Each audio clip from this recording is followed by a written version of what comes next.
Good morning. I'm Van Rogerson, President, CEO of NC East Alliance. Wanted to welcome you today. This is our sixth webinar that we've either partnered or hosted this year. And it's an exciting one to end the year with to see where we're going. Just a little bit of personal news I've got to share. Yesterday, I finally became a granddad. My daughter in Austin had a boy, and we are on the road trying to get to Austin for Christmas. So I'm gonna have a great holiday. I hope you do as well. Okay, Trey, we wanted just to start off by just talking about our regional advocacy partners and just thank those sponsors that are there with that: ECU, Keith Wheeler, Mike Van Scott, Vida, Dr. Mike Waldron, Integrated Financial Holdings, Eric Bergevin, Bull and Company, Aaron Bull, website and social media. I mean, he helps us with that. And then as our gold sponsors, want to thank Dominion Power, Brian Smith being a partner with us, Beaufort County, Martin Johnson, Elizabeth, and county officials, and then our silver sponsors, which includes Evolve, Will Doherty. Their advertising firms done a lot with us over the years. Buzz Crosby at Martin Marietta, Port of Virginia, Aaron Ouellette, and all that team up there, Russ and Kara, Nutrien, Ray McKeithen, Martin County, Jason Simple, Kilpatrick Townsend, John Irwin has gone on a lot of recruiting missions with us, an attorney group in Raleigh. And we wanted to also thank our single event sponsor for this, which is Rocky Mount Meals. If you haven't been to Rocky Mount and seen their facility, it's really awesome. So Trey, I'm gonna turn it over to you. How about sharing the rules of the road for this Zoom presentation? Thank you, Van. I'm gonna try to run through these Zoom logistics pretty quick. So we will have a question and answer period at the end of the presentation today for about 10 to 15 minutes. If you have any questions throughout the presentation, you can type them in that Q&A box in the bottom left. If you'd like to ask your question live, you can click that raise hand icon in the bottom right, and we'll unmute you and you can ask your question live. We'll also have the chat box available today. I see a couple of people using it, congratulating Van for his grandchild. You can type your questions in there as well. We also may post a few supplemental links and resources in the chat box, and we'll let you know, so keep an eye on that. And finally, if you plan on asking a question live, you may want to check your audio settings and click that audio setting tab in the bottom left. There you can make sure you have the correct microphone selected and that it is working.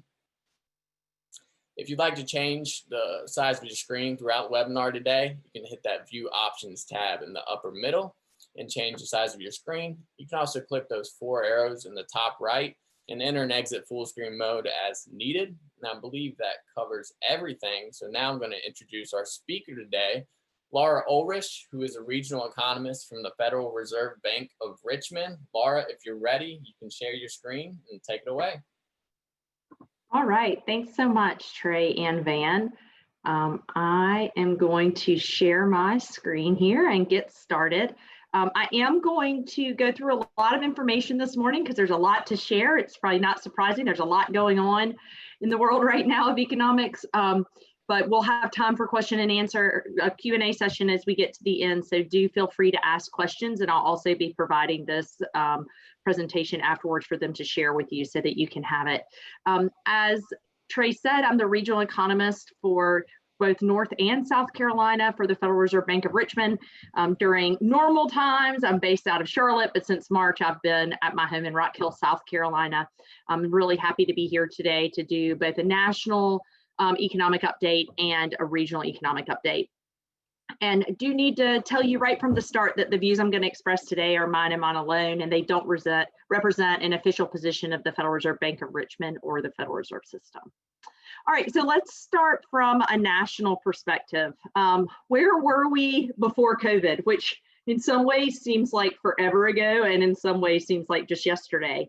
GDP had been growing at a steady pace, so we were growing around 2%, which isn't very, very strong growth, but still good, steady growth, especially for a developing country like the United States. And we were in the longest expansionary period in modern history. And so it was the longest time between recessions. There was some softness in residential investment and business investment, but residential investment had rebounded recently towards the end of 2019, and consumer spending was very strong. You know, the beginning of 2020, I was doing these presentations and reporting on the really strong Christmas holiday shopping season that had happened. And things look pretty good for 2020. But as I always say, and usually I joke about this, and gosh, was it true this year? I always say economic expansions don't die of old age, meaning we don't have to have a recession every so often, right? It's not like every 2 years we're going to have a recession, every 5 years. Expansions don't die of old age, they're murdered. Typically, it's something we're not expecting that comes in and just shocks the system. And boy, did COVID do that. Coming into this, we had kind of ever expanding employment, and the unemployment rate was at a 50-year low. The 5th district, so the 5th district is the Bank of Richmond, and we include both Carolinas, Virginia, Maryland, most of West Virginia, and Washington, D.C. And the 5th district overall was tracking close to the United States in terms of economic growth, but there were a couple of states within our district that were doing extremely well, namely South Carolina and Virginia. And North Carolina was doing slightly better than the U.S. overall as well. Well, in comes COVID, and we started hearing about COVID about last year in November and December. We started hearing about some of the companies we talked to on a monthly or daily, weekly basis that have Chinese supply chains, or supply chains that involve Chinese companies. We started hearing that they were having some supply chain issues. And you'll see towards the end of this presentation, I'll talk about some questions and uncertainties that exist in the market. And I always have some slides that discuss that. And so I started putting COVID on those slides. But at the beginning, it was at the very bottom. It was like, yeah, there's this thing, we're hearing about it, but we don't really know much about it.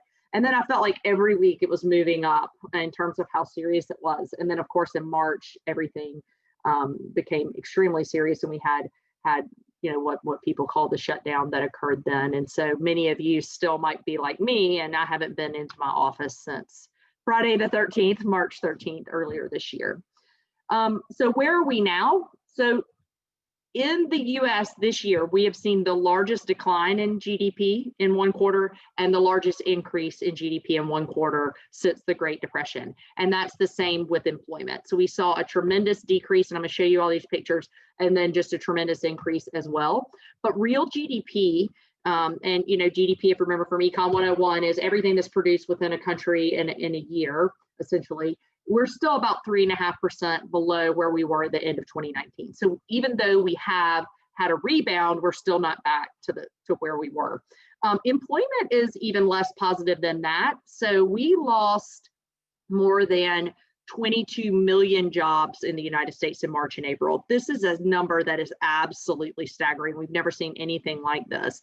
And we have seen a lot of recovery, but as of the end of November, we still have a net loss of 9.8 million jobs in the United States. So that means we've recovered about 55% of the jobs that were lost. So still a lot of recovery to come in employment. And the other thing that I'll point is, you know, there are still millions and millions and millions of people in the United States receiving some form of unemployment insurance payments, namely from state governments, but then also from PUA and PUEC. These are the two programs that were created via the CARES Act. PUA, the Pandemic Unemployment Assistance Program, is for people that generally wouldn't qualify for state unemployment. So this is mostly people that are self-employed and kind of gig economy workers. And then PEUC is Pandemic Emergency Unemployment Compensation. This is a federal program that assists people who have exhausted their state benefits. So if you got on North Carolina benefits back in April, let's say, and then you exhausted those benefits, you had the maximum number of weeks, then you can apply for PEUC, and the federal government begins to pay, as long as you can prove you still haven't been able to find employment. The majority of these individuals are on either PUA or PUC, and those benefits end at the end of this month. So this is a really significant number of people that are going to lose the income that they've been getting for unemployment as of the end of this month. You've probably seen there's discussion of stimulus packages, and some of those would extend these programs, but as of right now, it still looks somewhat unlikely that that's going to happen before the end of the year. In terms of North Carolina has fared better than the U.S. I'll show that to you. But I will point out that South Carolina has significantly outpaced North Carolina. You know, I'm the economist for both states, so I pay close attention to both. And South Carolina has had a stronger rebound than North Carolina. However, going into this, South Carolina also had a significantly lower unemployment rate than North Carolina, so it may be just returning back to where we were pre-pandemic. The residential housing market has been extremely strong, especially in Charlotte and Raleigh, but across the Southeast, it's remained strong. And one of the things I want to really stress for this group, and you'll see it when I show you some county maps later on, geography really matters right now. So beach and mountain towns have been busier than normal. You know, we talked to a lot of business owners that are located right on the coast, and some of them said, we're having the best year we've ever had. But urban downtown areas are much more distressed. So if you talk to business owners in downtown Raleigh or uptown Charlotte, or even downtown Asheville, North Carolina, for example, the mountain towns right outside of Asheville, very busy. You know, hotels have been full and restaurants have been busy. But then if you go to downtown Asheville, it's much more distressed. And then also, we're really following these significant disparities that exist amongst demographic groups, and I'm going to show you some of that right now, but this pandemic certainly has not hit all groups equally. Okay, so I have a question here. I'm going to try to address some of the questions as I go if they're relevant, and this is a great one from John Chafee. So what is the total monthly dollar amount being paid out through federal PUA and PUC? So similar, John, similar to or like the state program, it depends on how much money you make, and it depends on what the max caps are in your state. So it's different for every person. But PUA, my understanding is that PUA pays out at the rate you would get from the state if you were eligible for the state. And I think PUC has a slightly different calculation, but it is based on what income you were losing. This is an interesting situation though, because you can qualify for these programs even if it's second jobs that you lost. So for example, if you if you worked for the local government, for the mayor's office, let's say, in the town where you live, but you also drove Uber on the weekends, you could get PUA for losing that second job through as, you know, kind of a gig economy worker. So there's a lot of people, you know, when you think of over 20 million people in the US still getting these payments, it's a significant number of people. All right, so let's get into some of this data. So this is the real GDP chart, and you'll see this just incredible decline in the second quarter, and then the incredible increase in the third quarter. So third quarter annualized GDP growth of 33.1%. What does that mean? That means if the economy grew at this rate for an entire year, it would be 33.1% growth. When you think of quarterly growth, you can kind of divide this number by 4 to think of it in that way. The lighter blue lines there are the projections by the FOMC participants. So the FOMC, the Federal Open Markets Committee, is the group of the Fed that determines interest rates and other monetary policy. That includes the Board of Governors, as well as the 12 regional bank presidents. So the president of the Federal Reserve Bank of Richmond, Tom Barkin, is one of those participants. They do some estimates of what they think is going to happen in the economy in the future, and so those are the lighter blue lines. And you can see that the projection for 2020 overall from those participants is that growth will be negative 5.5 to 1%. That positive 1% is one of the more optimistic numbers I've seen. I think most economists are predicting that we'll be slightly down for the year. But one thing that is clear is that GDP is going to bounce back before employment. And these are the employment graphs. And so you can see if you look here, like the decline and then the increase, you know, it's two really substantial bars, right? And they kind of look similar, like similar magnitude. But with employment, you can see that the decline was much more significant than the increase that we've seen. And you'll see the monthly changes there. So in April, that was when the significant job losses showed up. The reason for that is the reference period is the 12th of the month. So in March, we didn't have as significant of a decline because most of the declines happened after March 12th. So they didn't show up until April. Since then, we've had strong employment growth, but it's not as strong as we need to come all the way back. And in November, that 245,000 jobs in November was a disappointing number. That is certainly nowhere near where we need to be to add back the jobs that were lost. We need to add about 80,000 jobs a month just to keep up with people passing away, people leaving the job market, retiring and things like that. We need to gain population growth. So, adding 245,000 is not as big of a number as we need to see to come back here. This is a better way to look at these data, I think, right now. You can see this. So these are the same data, but just shown on the left-hand axis is the number of millions of non-farm payroll employment, and then the x-axis is time. And so you'll see we had this really significant decline in April. And while we've come back, you can certainly see the slope of that line changing significantly. And so this is something we're really paying attention to. Do the jobs come back? Do they come back in the same industries? Because if we do look at industry, so this is changes in employment from February to November. So these are the net job losses since this started. Not surprisingly, the majority of the jobs have been lost in leisure and hospitality. So you've got a really significant loss there, or not the majority of jobs lost, I shouldn't say it that way. The sector that was most negatively affected is leisure and hospitality, almost 3.5 million jobs lost there. But you'll see that every single sector is negative. So there have been job losses in every sector in the United States. And some really pretty significantly, right? So if you look at education and health services, that sector is a little misleading in the title because public education shows up in government. So public universities, public schools show up in government. But in education and health services, most of those losses have been on the health services side.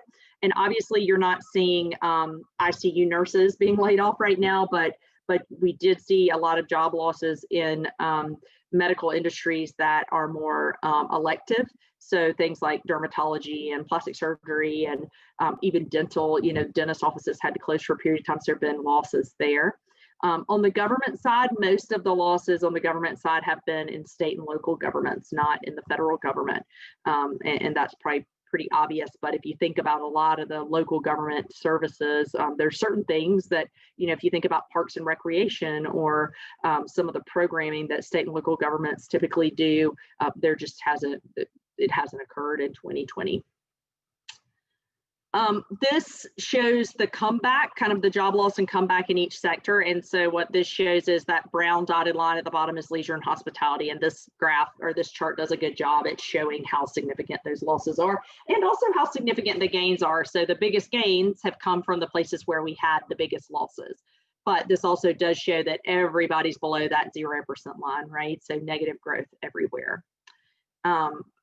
Where does retail figure in job loss? Okay, great question. Retail is here in trade, transportation, and utilities. So retail is retail trade. So those losses, that negative 960,000 is mostly retail job loss. Although transportation, there have been pretty significant losses too, because you can imagine they're people. I mean, think about airlines, right? They've laid people off, but if you think about like public transportation, most of those jobs would be in the government sector. And somebody asked, Hillary asked, will this presentation be shared? Absolutely. I'm going through a lot of data, and so I'm going to throw a lot at you, and then you'll have this afterwards. All right. So where's the unemployment rate now? Well, we're at 6.7%, which is down a lot from where we were earlier in the year, but still considerably elevated to compared to where we were pre-pandemic. And one of the things I want to point out to you are these blue lines. So once again, these are the FOMC participant estimates. The thing I think is so interesting here is how long these are. So that blue bar is basically like the lowest estimate from an FOMC participant to the highest. And those bars are usually much shorter. So pre-pandemic, when I would do this presentation, these are short bars because you've got these experts, they're in the data every day. They have a great feel of what's going on in the economy. And so their estimates aren't too far off from one another. But right now, these bars are significantly wider than normal. And the reason I want to point that out to you is just to show you the level of uncertainty that exists right now. There's a lot of things we just really don't know. And I'll go through some of those things later in the presentation. But even the people that are staring at this all day, every day, still have a lot of uncertainty in terms of what it's going to look like next year or even into 2022 or 2023.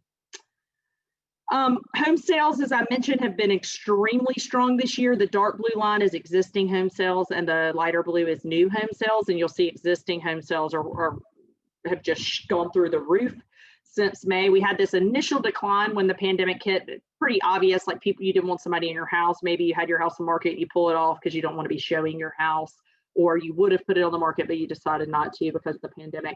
But since then, we've seen an incredible increase, especially in existing homes, because there simply aren't enough new homes out there. There's a real supply issue, especially in cities and towns that were already growing rapidly prior to the pandemic. And this has led to an increase in home prices. So very different than we had in the last recession, right?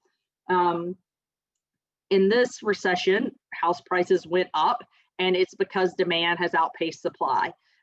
Some of this is people deciding that their house does not fit what they need for a work from home environment, or they've just spent more time in their house and have realized like, hey, this is too small for us, or maybe this is too big for us. Let's find another home. Some of this too is from relocation. We're still waiting to see a lot of the real data on this, but there's certainly a lot of anecdotal stories. And if we opened it up to you guys, I bet you have tons of them about people relocating, especially to places like the Carolinas from other busier, more densely populated parts of the country. But in October, the year-over-year price change was 7.3%, which is really pretty high, especially for an economic downturn. Inflation remains below 2%. So PC inflation overall 1.4, what we call core inflation, so less food and energy 1.5. And those blue bars again are the estimates of the FOMC. So they're estimating we'll get to 2%. You may have seen the Fed change their policy this year. Before, we had an explicit 2% target, which meant basically we're shooting for 2% inflation pretty much at all times. Now they've changed it to say we want, on average, we want it to be 2%. So sometimes it might be below 2%, but we'll allow it during certain other times to go above 2%. All right, so let's move into the regional economy here. This is that same job growth or job loss chart I showed you before, but now we have North Carolina put in as well.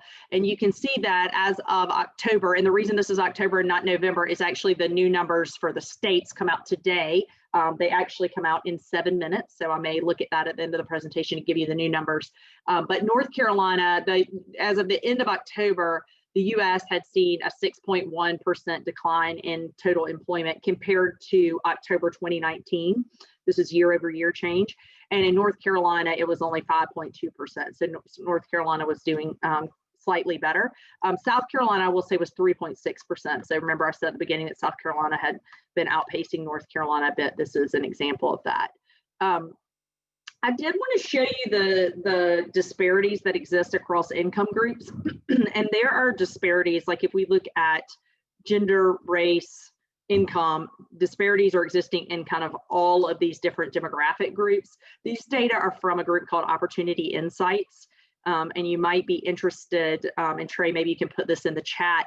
Their website is tracktherecovery.org, and they have all sorts of really cool data. If you've never been on there, it's really fantastic, tracktherecovery.org. And this looks at employment compared to, so this is as of October 15th, employment compared to what it was like in January. And you can see that high wage jobs have actually increased. So 4.2% increase in high wage jobs, which is anything over 60,000. Middle wage has decreased slightly, only 2.6%, but it's those low wage jobs that have fallen the most. So 20% decline. So these are jobs where people make less than $27,000 a year. Many of the jobs that were lost in leisure and hospitality and also retail pay, less than $27,000 a year. So we certainly have seen pretty tremendous disparities in terms of of job growth. This is really important for all sorts of reasons related to income inequality, and also the need maybe for state and local government and federal support for some of these families as we move forward. These families got significant support in 2020. If you think about the stimulus payments earlier this year, plus the enhanced unemployment. And when we had enhanced unemployment, which ran out in the end of July, they were getting an extra $600 a week. So most of those low wage individuals actually made more money on unemployment than they did when they were working. So actually we saw personal income increase during that period of time because of the tremendous federal stimulus. But as I mentioned, much of that runs out at the end of this year. And so it'll be interesting to see what happens in early 2021. Probably, pretty good bet that we'll have some additional stimulus, but when it comes and what it looks like is the big question mark right now. This is North Carolina employment growth. So remember, nationally, everything was negative. That is the same for North Carolina, although a couple of the fields or sectors are barely negative. But one thing you might notice is actually in North Carolina, leisure and hospitality does make up a bigger percentage of the job losses overall than from a national perspective. So leisure and hospitality has been relatively harder hit in North Carolina. The other industry I'll point out that has been hit harder is manufacturing. We've dug into this quite a bit, and it appears that much of the manufacturing job losses in North Carolina are related to kind of the legacy manufacturing, things like textiles. But North Carolina had a higher percentage of job loss in manufacturing than the national manufacturing losses. The North Carolina unemployment rate is close to the U.S. rate. So the U.S. rate in October, once again, we get these numbers for November today for the state, but in October, it was 6.9% for the U.S. as a whole and 6.3% in North Carolina. You can see though, like during the last recession, once we came out of the recession and we're in the recovery, the North Carolina unemployment rate remained quite a bit above the national rate until, looking at this, I guess until 2014 for the first time. So it is, I think, a good sign, relatively good sign that that North Carolina is doing well. Okay, so this is Greenvile MSA in particular. I know not everybody on this call is from the Greenvile MSA, but since it's the biggest MSA in Eastern North Carolina, I wanted to show this to you. So this is industry structure for the Greenville MSA, and it's not surprising that the government is so much bigger in the Greenville MSA than others because of, state and local government, but also obviously because of East Carolina. Other than that, the area kind of matches the U.S. or North Carolina as a whole, with the exception, I would say, of professional business services and financial activities, where Greenville has less than some of the other parts of the state, namely Raleigh and Charlotte. But this shows the industry growth by sector.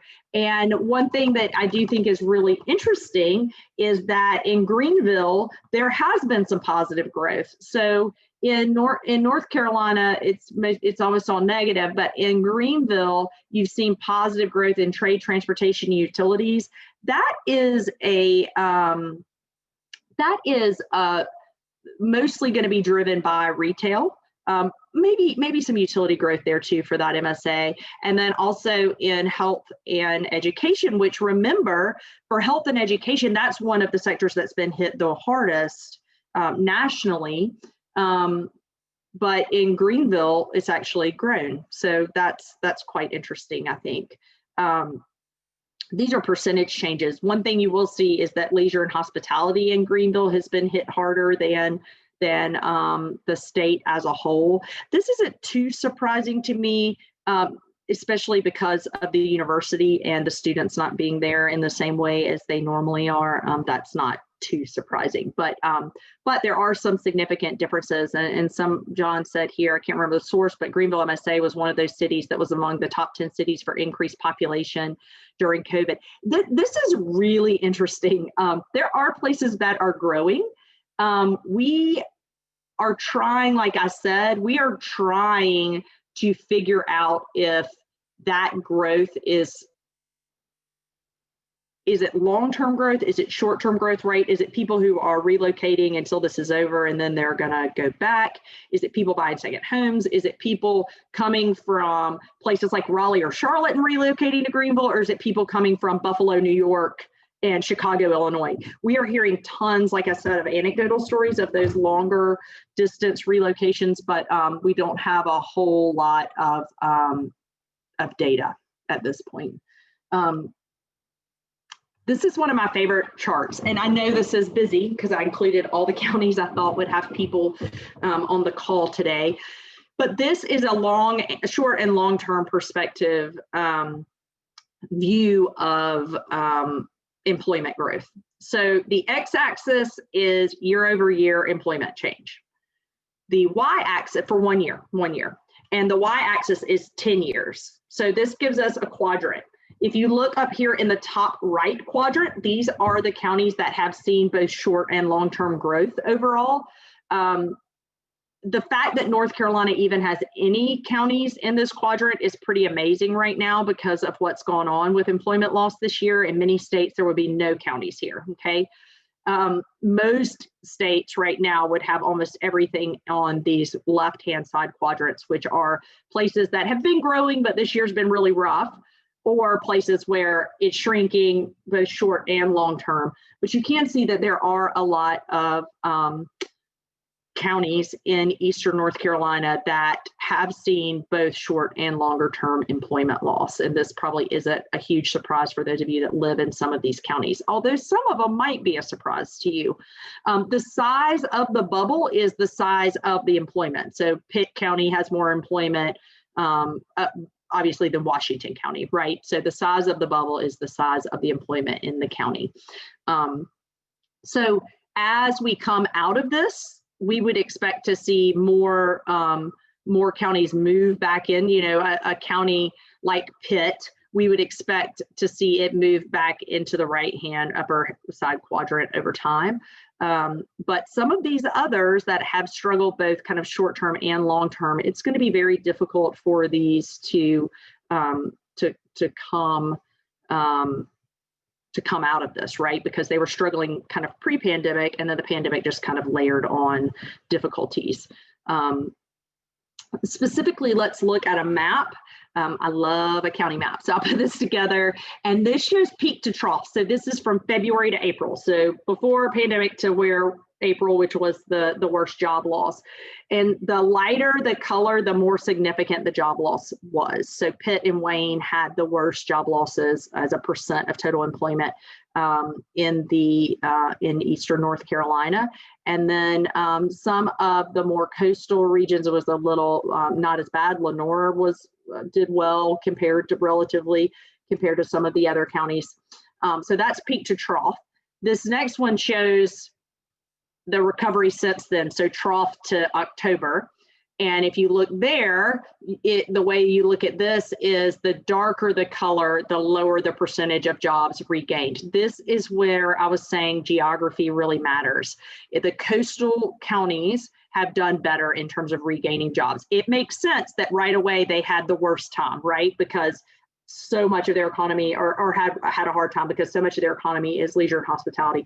But then once people felt comfortable traveling a bit, many of these coastal towns did really well.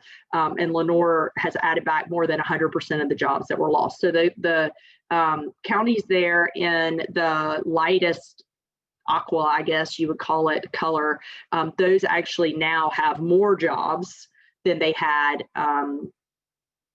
in April. The others have not, so they've come all the way back is a good way of saying that.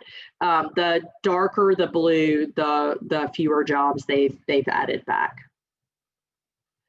So where do we go from here? I want to get through this so we can have some questions. So the second quarter of 2020 was just abysmal, the worst losses we've seen in employment and GDP ever, most likely. We've only done quarterly measurements since the 1940s, so we can't compare it to the Great Depression, but it's certainly the worst we've had since the 1940s. GDP growth in the third quarter was incredible because we were coming from such a bad spot, but we're still below where we started the year. And in recent employment reports have been really positive. The problem is they just haven't been positive enough. We need it to be better in order to get back to where we were before.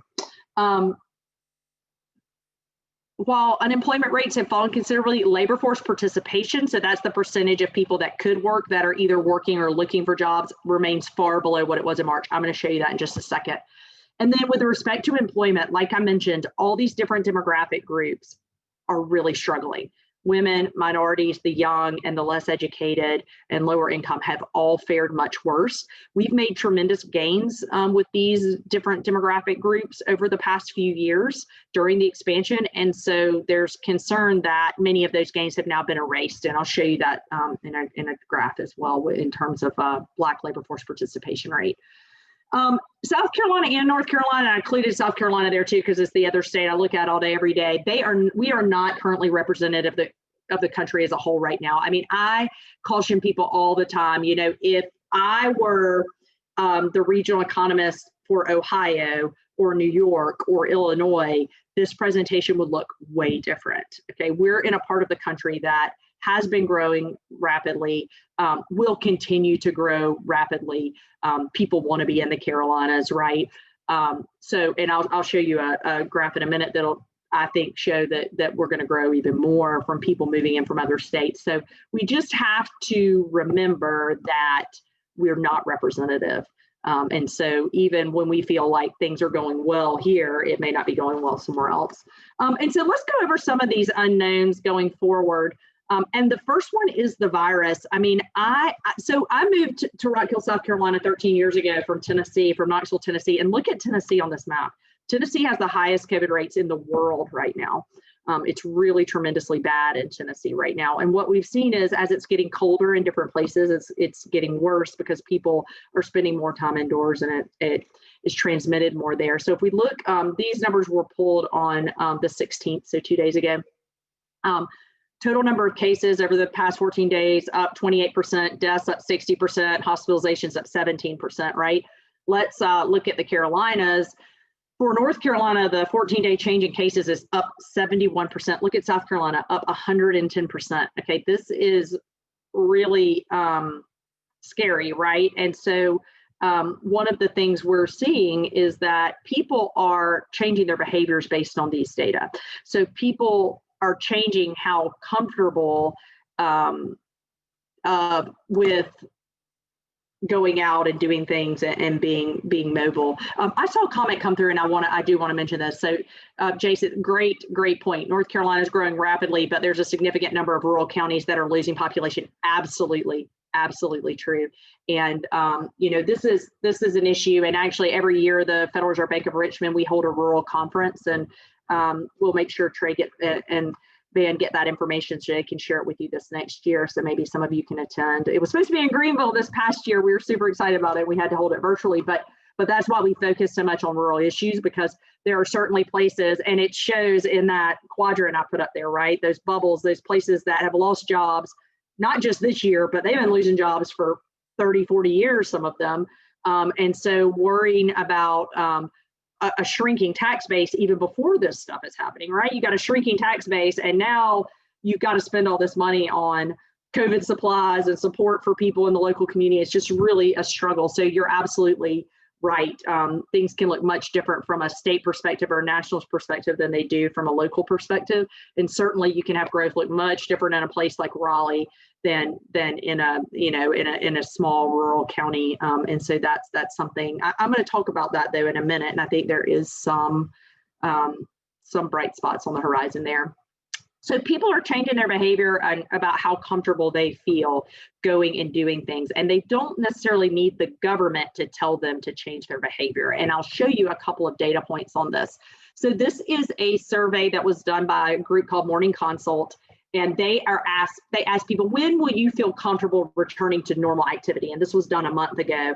And what I want to point out here is that a lot of people are saying they're not comfortable going out to eat, or going shopping or going on a vacation or going to a museum or the gym or the movies. You might feel comfortable doing that, right? You may have eaten out multiple times a week inside a restaurant for months, but the majority of people in these surveys are saying they do not feel comfortable doing that and they're not doing it. And so what we are starting to hear from restaurants, for example, is while the weather was good and it was warmer and they had moved things outside, they found ways to pivot, and some of them were actually doing really well. We talked to many actually that were doing better than they normally do, but now things are really changing. They've seen people don't want to sit outside even when it's just cool in the South, right? And their business has been declining, and it's probably because of COVID cases. And we can see this. I'm put on here South Carolina and North Dakota because we have similar governors in these two states that have similar policies. And what I want to show you is North Dakota, it's gotten way colder, right, than it is down here. And also they had a really significant COVID spike right around Thanksgiving and right before that. South Carolina, we just now in the past 2 weeks have seen a pretty big spike. So what I want to point out here is this is also from that Track the Recovery. This shows how much time people spend outside of their home. And so overall in South Carolina, and this is as of December 11th, people were spending 6.7% time less, 6.7% less time outside of their home than they were in January 2020. Okay, so people are staying home more. I also put on here retail and restaurants. So they're spending 10.3% less time in retail and restaurants than they were in January. This is important because this is holiday shopping season, right? And holiday party season and going out to dinner season. And so we're comparing that to January, which is kind of a stay-at-home month. So it's probably a lot lower than it would have been if you had looked at December 2019, right? But this is how they look at their data. So it's compared to 2020. If you look at North Dakota, people are spending more time inside their house. And you can see that around October, when their COVID cases went up, behavior changed considerably.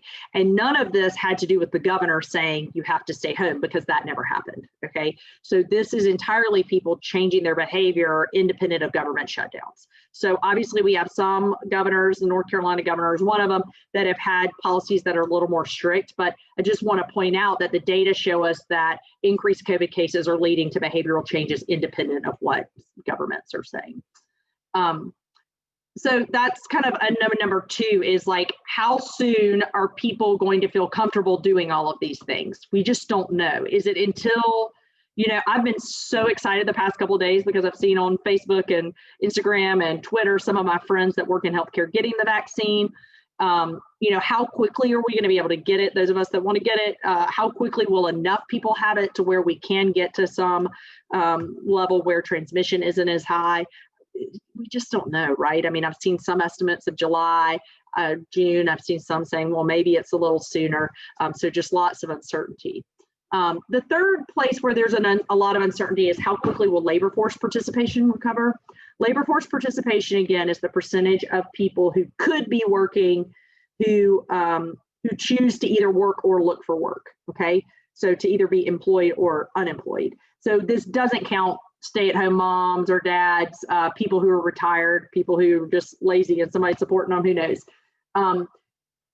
Couple things I want to point out here. The first is the difference between total labor force participation and female labor force participation. Female, the total is the dark blue line, female is the green line. One thing you'll see is that they both fell a lot in March and April, but then there's a second decrease on the green line, and that happened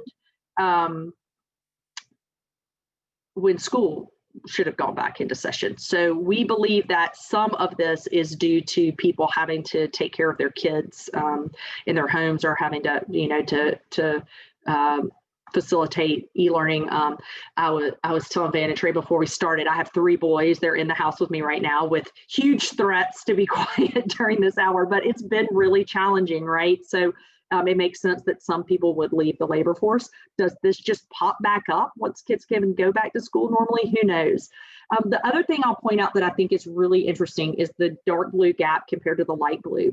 The light blue gap is, the light blue line is Black labor force participation rate. Historically, there's always been a significant gap between Black and white labor force participation. But what you can see here is in the last expansionary period, starting in about 2014, we made tremendous gains in this regard, to the point where before the pandemic, if you look there at right before that shaded area that shows the recession, Black labor force participation was about where white labor or total labor force participation was. What we've seen though since then is that gap has now opened back up to where it was in about 2014.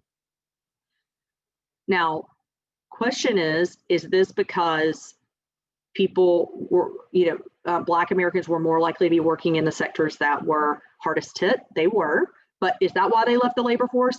Is it because Black communities were harder hit by COVID itself, which they were? So is it that maybe people are more afraid in those communities to go to the workplace?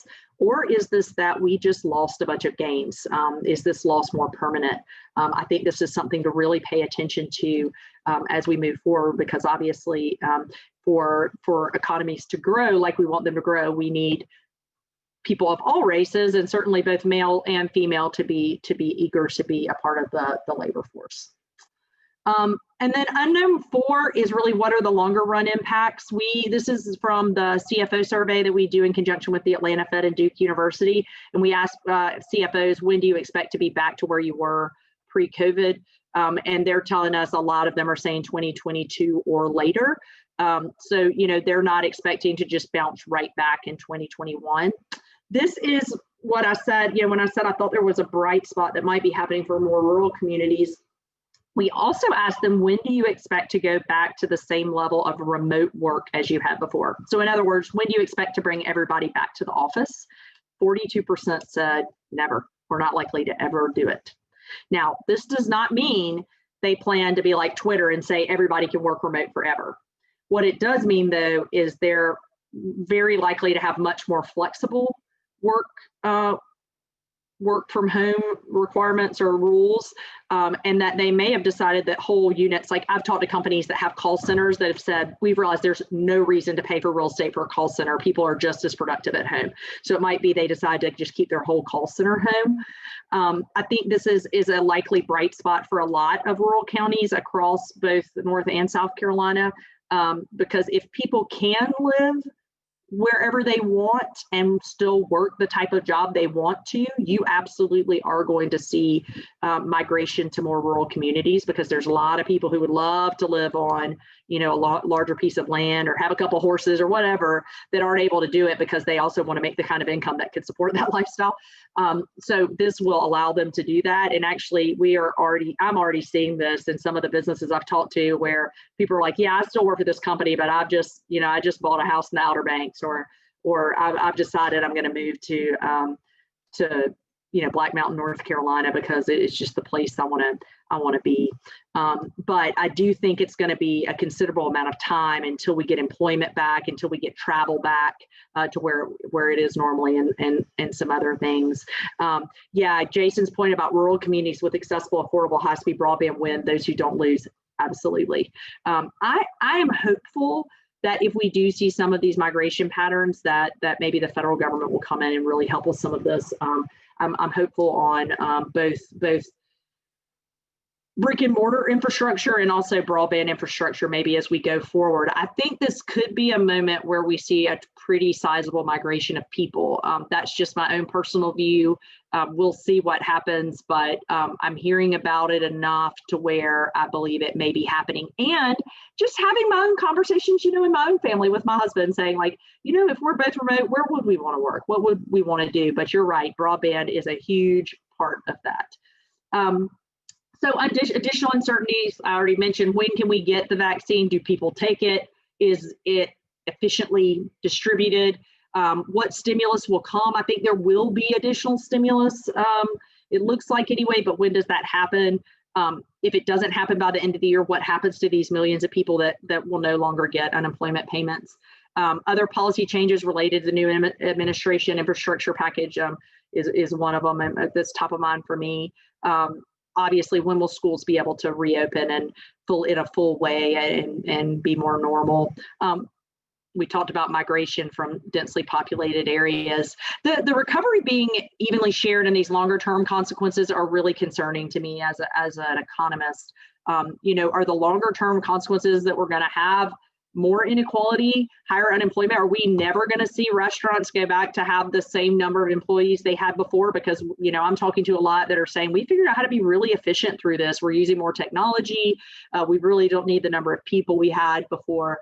And then what are the implications of fiscal debt burdens? The amount of stimulus in 2020 from the federal government is really overwhelming, right? If you look at when all is said and done, the deficit this year is going to be just tremendous. And so what is the long-term impact of that? And then also what happens to local, state and local tax revenues as well. We talked about house prices being strong. That's positive in terms of property taxes, but sales and income taxes are likely to be impacted pretty significantly. So I know that's a ton that I just threw at you, but I didn't want to leave anything out because I think it's all important. So I'll stop there, and we have, I think, about 10 minutes for additional questions. Fantastic. Thank you, Laura. We do, like she said, we do have a few more minutes for additional questions. So if you have any, please type them in the chat box. There was one question you touched on when discussing unemployment and labor force participation rate. Beth mentioned that our region is seeing a large increase in working population checking out of the workforce since pandemic unemployment benefits kicked in and an unwillingness to return to work. Certain employer sectors are often reporting that they need more workforce and are having to close their doors an extra day in order to provide their current workforce with some time off to recover. What impact do you think this may have on the employment and growth numbers you shared?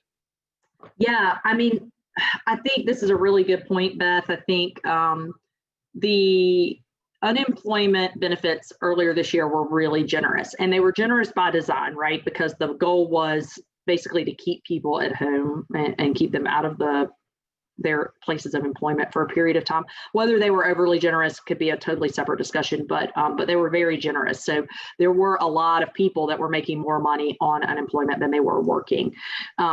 Many of those people, once that additional $600 a week ran out and they were able to go back to work, jumped right back in. But there are others, you're exactly right, that have not. And we've talked to businesses that tell us that say, we've tried to bring some people back and they won't come back.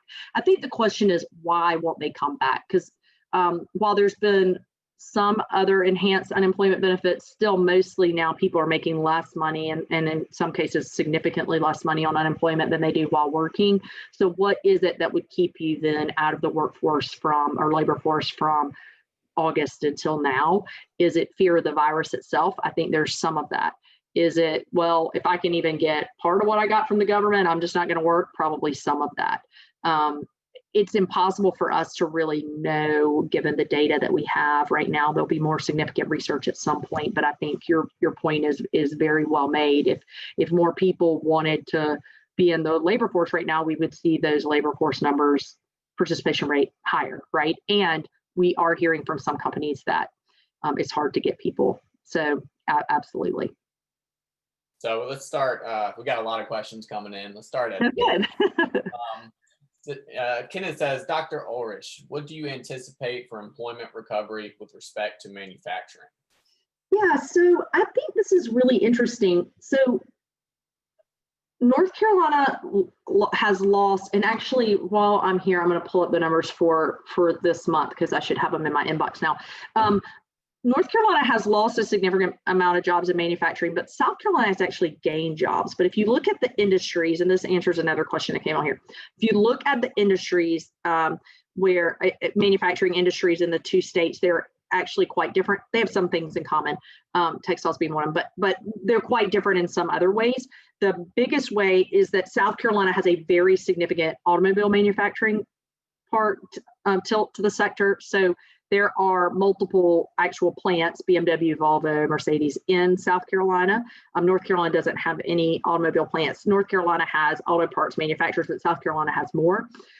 That industry took a big hit early on because the OEMs shut down for a period of time. But since then, they've bounced back really strong.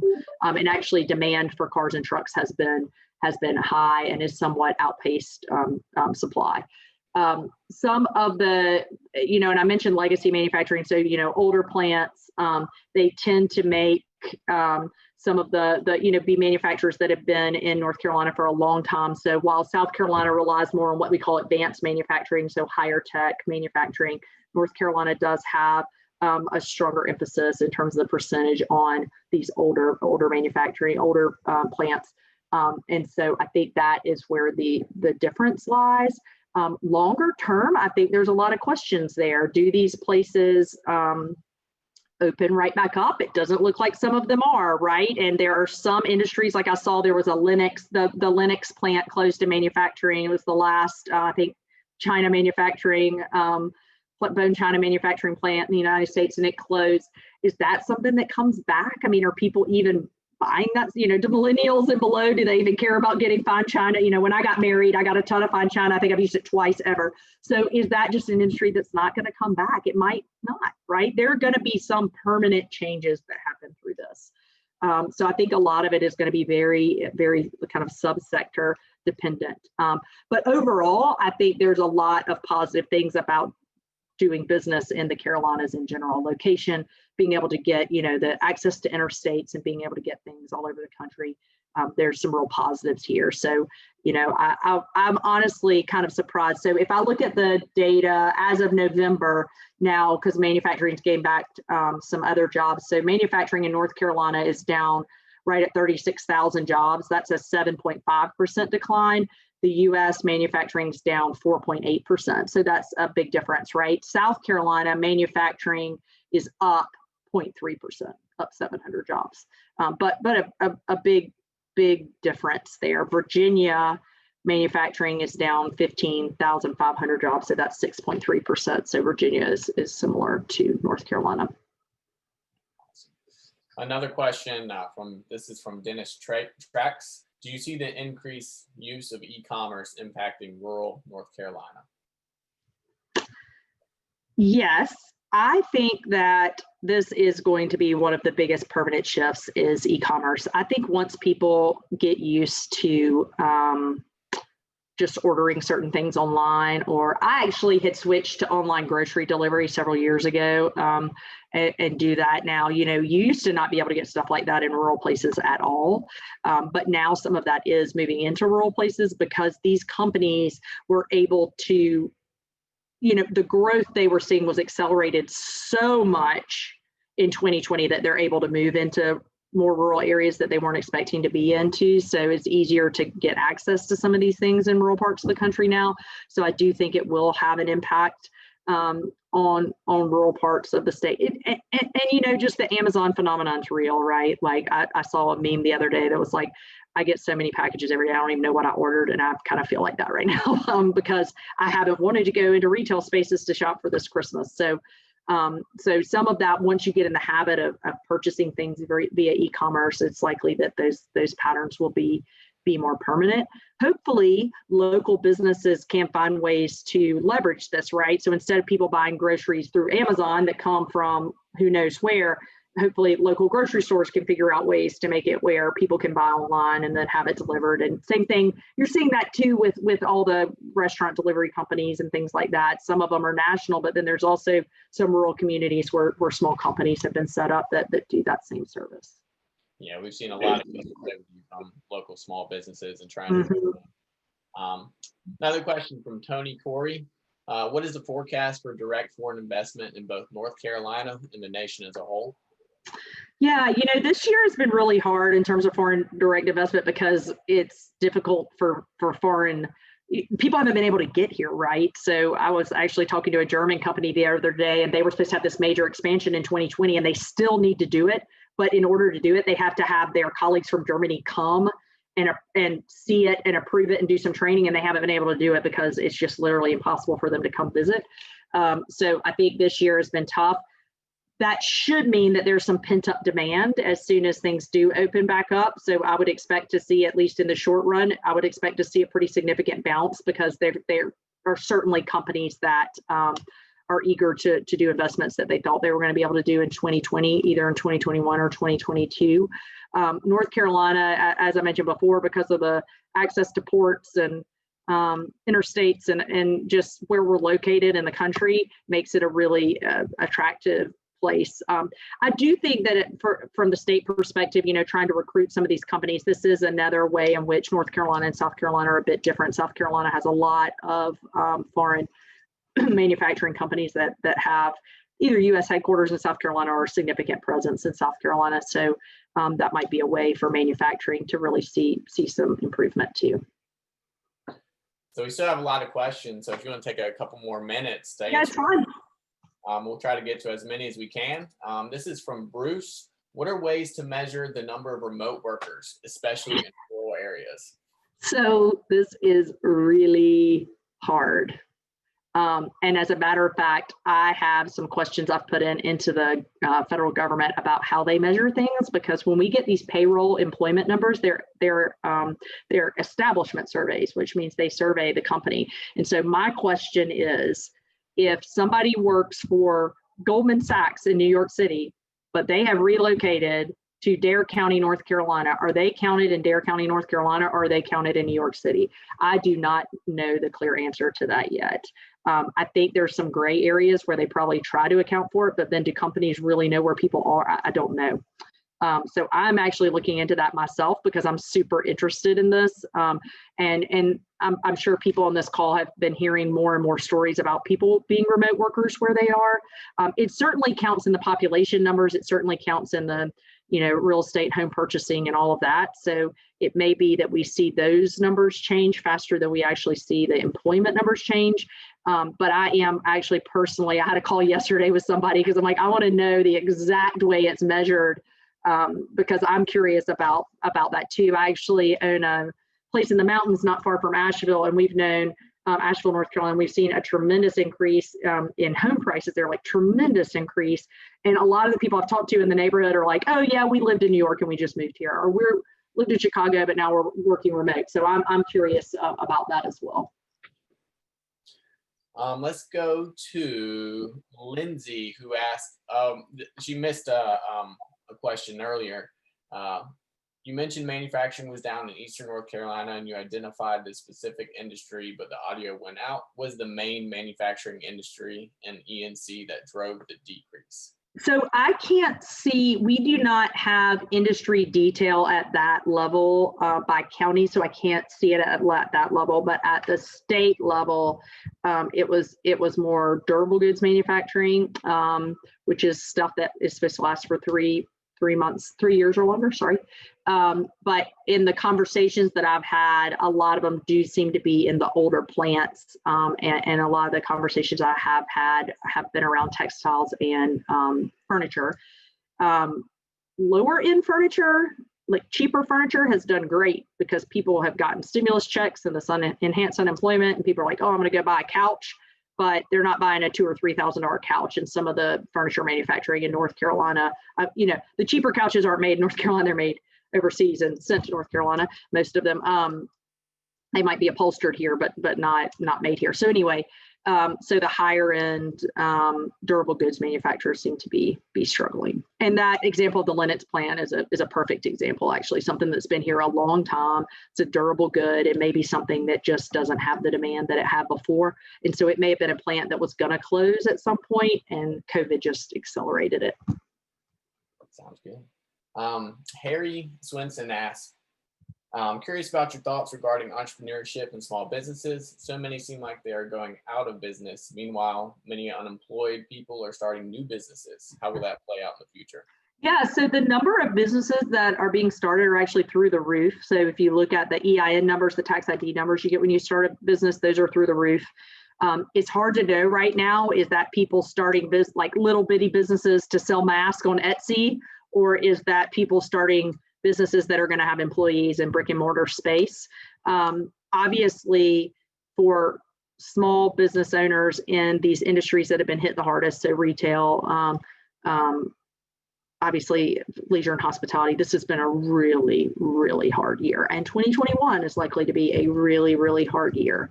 So that's the bad news, right? The good news is that typically during economic downturns, we see some really impressive companies begin. If you look at kind of the timing of when some of the biggest companies in the United States were started, it was during times when it was like, somebody really smart couldn't get the job they wanted or lost their job. And so they went and started their own thing. So we'll see that this time as well.